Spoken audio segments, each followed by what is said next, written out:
नहीं, रुकिए, मैं आपको अपना पूर्व जन्म ही बताता हूँ कि मैं अपने पूर्व जन्म में एक दासी का पुत्र था और मेरी माँ संतों में बड़ी श्रद्धा रखती थी। श्रावण का महीना आया, गांव में कुछ संत लोग पधारे तो गांव वालों ने मेरी मैया को संतों की सेवा में लगा दिया। मैया संतों की सेवा में जाने लगी, उन्हीं के साथ में मैं भी चला जाता। महात्मा लोग स्नान कर लेते, उनके वस्त्रों को धुल देता, पूजा के लिए उन्हें फूल पत्री ला देता।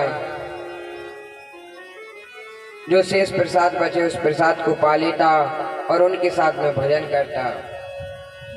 धीरे धीरे मेरी श्रद्धा भी ब्राह्मणों में लग गई,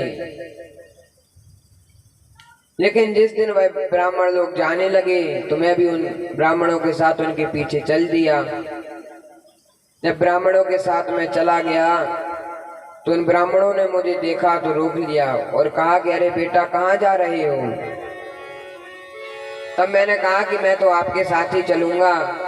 तब भाई बोले कि बेटा देखो, चलना है तो चलो, लेकिन उससे पहले तुम अपनी माता जी से पूछाओ कि हम महाराज जी के साथ जा रहे हैं। जब उन्होंने कह दिया तो तुम खूब चलो, प्रेम से चलो। तब भाई कहे कि हमारी माता जी तो हमसे कहने वाली नहीं कि चले जाओ।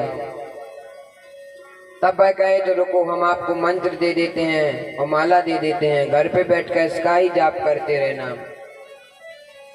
जैसा जाप तुमको वहां करना है ऐसा घर पे कर लेना। तब महाराज नारद जी मंत्र लेकर घर आते हैं और घर आकर उस माला का जाप करते रहते। जब समय मिलता माला ही करते रहते। अब तो माँ को चिंता होने लगी, कह रहे कहीं मेरा बेटा भी बाबा ना बन जाए। महाराज जब दूसरे के बेटे बाबा बनते हैं तो खूब मजा आता है, दर्शन करने जाएंगे, अरे वाह तुम्हारा बेटा पंडित बन गया, बाबा बन गया। लेकिन जब स्वयं की बेटी की बात आती है तो कहते हैं अरे कहीं हमारा बेटा बाबा ना बन जाए। सो माता जी ने क्या किया कि जो भी घर पे आए उससे एक ही बात कहें कि मेरे छोरा का कहीं विवाह करा दो।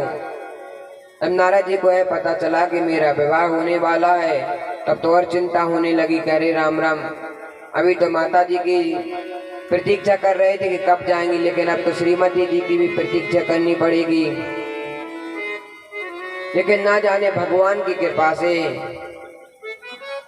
एक दिन मैया गाय लगाने गौशाला में गई और उसी समय उन्हें एक सर्प ने डस लिया, जिससे उनकी मृत्यु हो गई। जब महाराज मृत्यु हुई तो नारद जी तो बहुत प्रसन्नचित्त थे, लेकिन मैं सोच रहे थे कि यदि मैं यहाँ पर हंसा तो गांव वाले कहेंगे कि देखो इसकी माँ मर चुकी है और कितनी खुशी मना रहा है। इसलिए नारद जी महाराज मन ही मन मुस्कुरा रहे हैं और ऊपर से रो रहे हैं। अपनी माँ का अंतिम संस्कार करके नारद जी उसी मार्ग पे चल दिए जिस मार्ग पर भाई महात्मा लोग निकले थे। जब महाराज महात्मा लोग निकले थे बहुत दूर तक गए, लेकिन उन्हें ना वो महात्मा मिले, ना उनका कोई स्थान मिला। जब स्थान नहीं मिला, ना महात्मा जी मिले, तो एक वृक्ष के नीचे बैठकर भजन करने लगे। जब भजन करने लगे तो भजन करते करते महाराज उनके हृदय में भगवान की मोहिनी मूर्ति दिखाई पड़ी। जब भाई मोहिनी मूर्ति दिखाई पड़ी तो महाराज उन्होंने सोचा कि मैं तो सिद्ध हो गया हूँ। जब मैं सोचा कि मैं सिद्ध हो गया हूँ, सोई महाराज भाई छवि गायब हो गई। छवि गायब हुई तो मैंने तुरंत नेत्र खोल दिए और नेत्र तुरंत बंद किए, लेकिन वह छवि फिर मुझे वापस नहीं मिली। जब छवि वापस नहीं मिली मैं रोने लगा। तभी आकाशवाणी हुई और भाई आकाशवाणी कहते ही गहरे बालक, अभी तुम पूरी तरह से पके नहीं हो, जब तुम पक जाओगे तो तुम्हें हमारे दर्शन होंगे, लेकिन अभी नहीं होंगे। तब नारद जी कहे कि जब हम पके ही नहीं थे तो फिर दर्शन क्यों दिए? बोले कि तुम्हें दर्शन होंगे लेकिन इस देह में नहीं होंगे। अभी तुम भजन करते रहो। तो नारद जी भजन करते गए और जब आखिरी में सृष्टि का प्रलय हुआ तो सब जीव जगत भगवान में समा गया और पुनः सृष्टि का विस्तार हुआ और मैं ब्रह्मा जी के 10वें पुत्र नारद जी के रूप में जन्मा।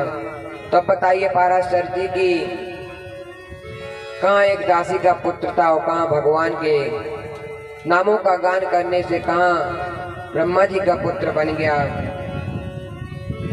आप बताइए कितना चमत्कार है भगवान के नामों का। और आपने तो अभी तक जो लिखा सब अपने मन की खुजलाहट को लिखा है।